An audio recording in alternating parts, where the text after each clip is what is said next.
Following breaking news tonight here, a jet crashed in a neighborhood in the far northeast part of the valley. Clark County Fire confirming the pilot died in the crash. Viewers have been sending in pictures and videos showing these large plumes of black smoke. That crash happened on North Christie Lane, not too far from Washington and Nellis. We have team coverage for you tonight. Our reporters Orko Manna and Joe Moeller, both on the scene in different aspects of what's going on at the crash. But we begin tonight with Joe Moeller.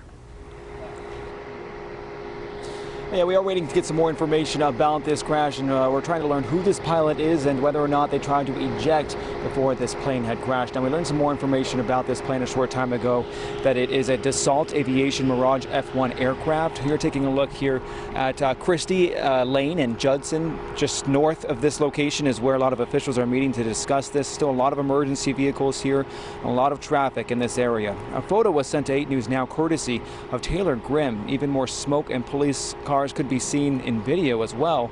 We spoke with TERESA Nelson. She was driving in this area and noticed something odd about that plane flying over.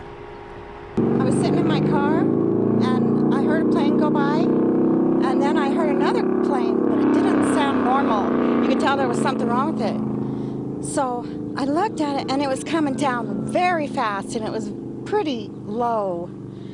And the plane was at a tilt like this. And you could tell that he probably couldn't get his G-forces back up in time. And it just went boom, crashed into a house.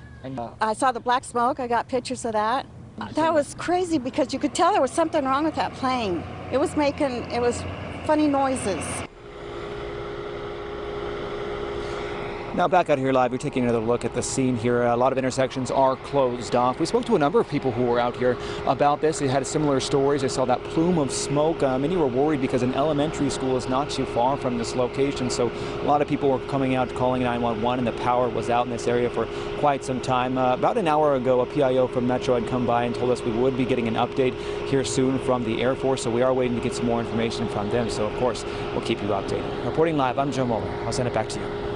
Joe, thank you. There are lots of moving parts to this investigation. Emergency crews have blocked off a good chunk of that area. Orko Manna joining us now live near Nellis and Cary with a different vantage point and some new details about the crash. Orko.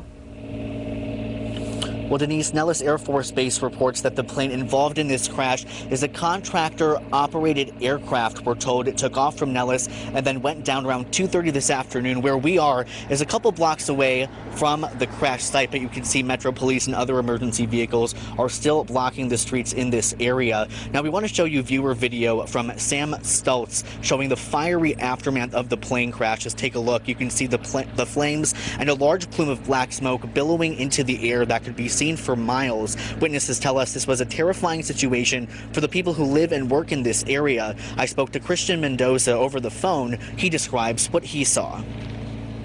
I just see a bunch of black smoke, and it looked like it had where it crashed. It looked like somebody's yard, and it caught like a trailer on fire. Of all the things I've seen in my life, that's probably the number one thing that's scared me.